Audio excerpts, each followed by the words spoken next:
So this Saturday, Donald Trump and his wife, Melania, fly in the presidential jet down to Florida. They're in an airport hangar. There's about 9,000 people that have been waiting for him. And the president comes in with the First Lady, and he speaks. And so many members of the press had a very difficult time with this because they didn't quite understand why the president was speaking to this group the same way he spoke when he was running for president.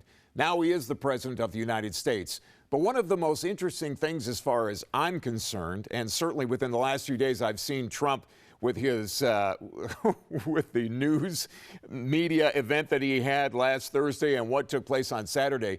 You know what I see Trump doing? I see the president doing exactly what he did in order to become president of the United States. He's speaking to the people. He's not worried about the media. He seems more comfortable. And you know the other thing, Melania recited the Our Father.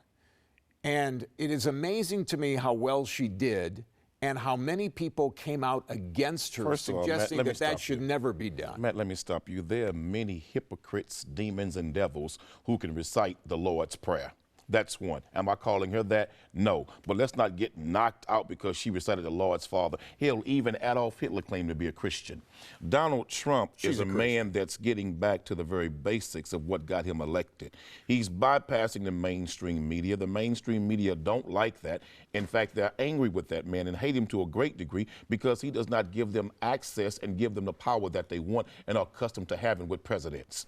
He's doing the right thing by him, because he got elected by passing them. He got elected by going directly to the American people. But I want to warn the American people of something.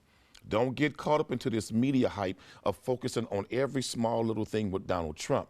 We got to focus on what's happening with the Trump administration in regards to the relationship with Israel and Palestine, where he said he supports a one-state idea, one-state and the only way that you're result. The only way that you're ever going to understand that. A two-state agreement is the only way that thing is going to work. And the only way you're ever going to understand is if you listen to Donald Trump speak it out of his own mouth and let the president's press corps suggest exactly what's going on. Donald Trump is getting ready to help Israel attack Iran, in my opinion.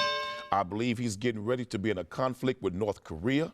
He's on a borderline conflict right now with Russia. The American people, why do you jump into all these conclusions? Stop paying attention to the small distractions and this foolishness with Donald Trump, and look at what's happening on a global world stage. Well, it's interesting to where we're Quanell, probably going to be in a war in less than a year. You know what? Back when he was running, you seemed to have an opinion of him that was pretty positive. Now, all of a sudden, like so many other people, you're jumping to the other side because it has not changed. Donald Trump is a man who speaks his mind. I respect that. He financed his own campaign. I respect that. But what I don't respect is other things I've watched Donald Trump do and say. Here's what I respect. I respect the fact that he has no fear, and he's willing to go to Florida. He's willing to have his wife recite the Lord's Prayer. There's a guy, Quanell, that is doing things that no other president had the backbone to do. Let me say this. America's on the way to hell in a rocket ship dealing with that dude.